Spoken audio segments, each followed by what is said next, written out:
Agora, o pessoal espera o fato consumado, né? Mas escuta, mas você tem que pegar o bandido quando ele está planejando o assalto, não é depois do assalto, meu Deus do céu. Quer dizer, formar a quadrilha já é o crime. Ele não precisa executar o crime, tá entendendo? Vocês viram outro dia uma entrevista do Newt Gingrich a respeito do Trump?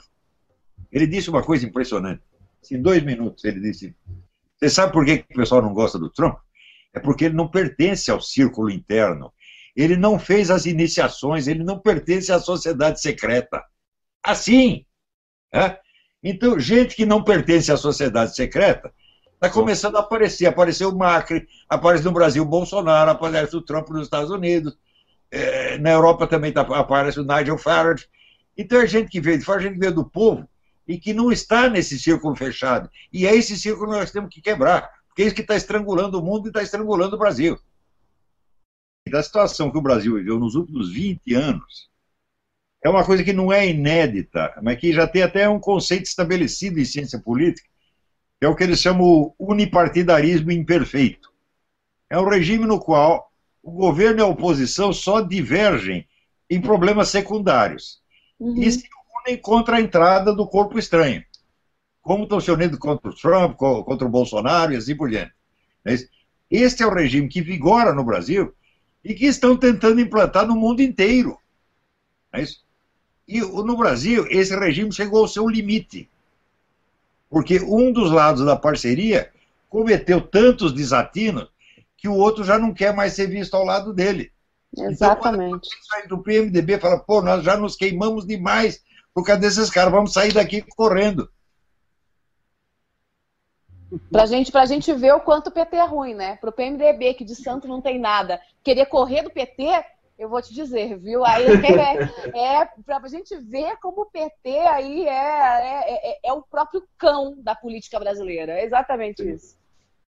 Como é que esse pessoal chegou ao poder? A partir dos anos 60, eles começaram a fazer a Revolução Cultural. O que é a Revolução Cultural? Enquanto os milímetros estavam lá em Brasília, achando que estavam por cima, mandando, fazendo, acontecendo, esses pessoas estavam ocupando espaço, assim, em escolas, em clínicas de psiquiatria, em clínicas de aconselhamento matrimonial, nos lugares mais inocentes do mundo. E com isto, foram dominando o quê? A linguagem popular, a cultura, como diz o senso comum, como eles dizem. Isso não acabou ainda, eles ainda estão lá. E a influência que eles tiveram na sociedade brasileira foi muito profunda. Então, isso quer dizer que nós derrotarmos a Dilma, derrotarmos o PT e até derrotarmos o Foro de São Paulo, não é tudo, porque a briga cultural ainda não começou. Né?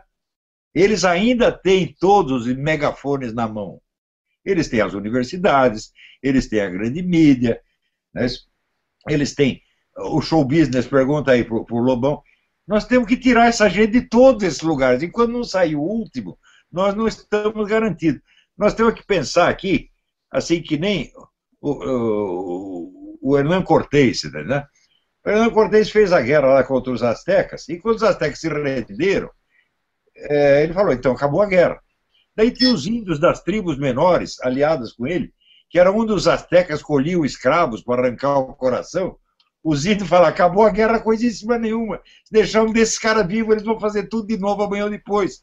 E daí decidiram, não foi o Cortés, não foi os índios, decidiram acabar com os astecas. Nós temos que fazer a mesma coisa, temos que tirar até o último asteca que tiver em qualquer escola, igreja, sindicato, tem que tirar todos.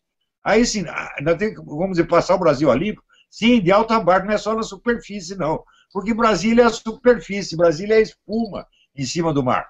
Para aquilo que o que você vê do mar? Você vê só a espuma. Agora você pensa que o mar acaba ali? Não, tem 10 mil metros de profundidade. Então, a grande luta, a grande antirrevolução cultural começa agora. Tirar a Dilma é só um símbolo, né? É que nem o Miyamoto Musashi no filme, né? Tem que matar o símbolo primeiro, né? Mas o símbolo é tudo. Depois de matar o símbolo, aí começa a luta. Nós, nessa coisa, nós temos uma força extraordinária, que é o seguinte: Nós não estamos vinculados a partido, nós não temos interesse, não estamos em grupo parlamentar nenhum, nós não usamos essa maldita retórica parlamentar, toda floreada, toda gordurosa. Nós falamos as coisas diretamente do coração, como nós estamos vendo. E aí Goethe dizia, não há força maior do que a personalidade humana. Isso aí nós temos, esses caras não têm personalidade nenhuma, é tudo homem de papelão, tudo homem de isopor. Você está entendendo? Então, a gente falando do coração, a gente acerta no coração, pô. É isso que tem que ser. E as pessoas estão vendo, tá vendo eu, você, o Alan, o Lobão.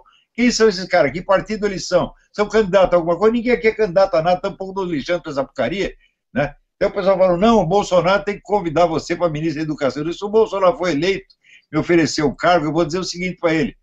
Ó, doutor, assim, eu aceito ser seu conselheiro particular, o senhor me pagando do seu bolso um salário simbólico de R$100. Isso eu aceito. Cargo público, não.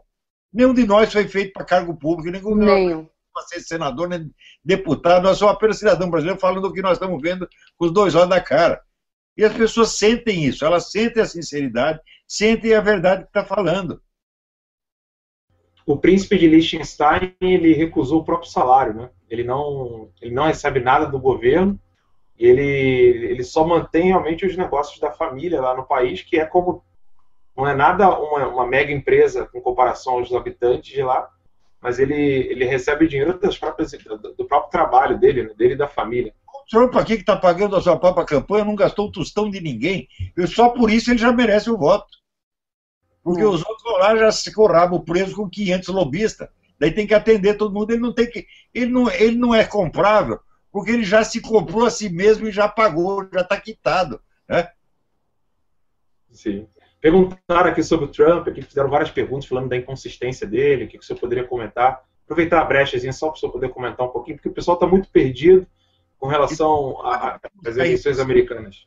Isso aí é meio coisa de criança.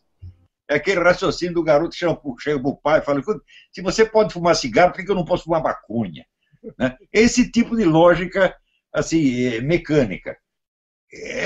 Veja, incoerência todo mundo tem, meu Deus do céu. Se você procurar as obras de Aristóteles, tem incoerência. Se você procurar as obras de São Tomás de Aquino, tem alguma incoerência sempre há. O importante não é isso, o importante é a constância do essencial. As coisas fundamentais que o cara está falando e que ele vai fazer mesmo. Está entendendo?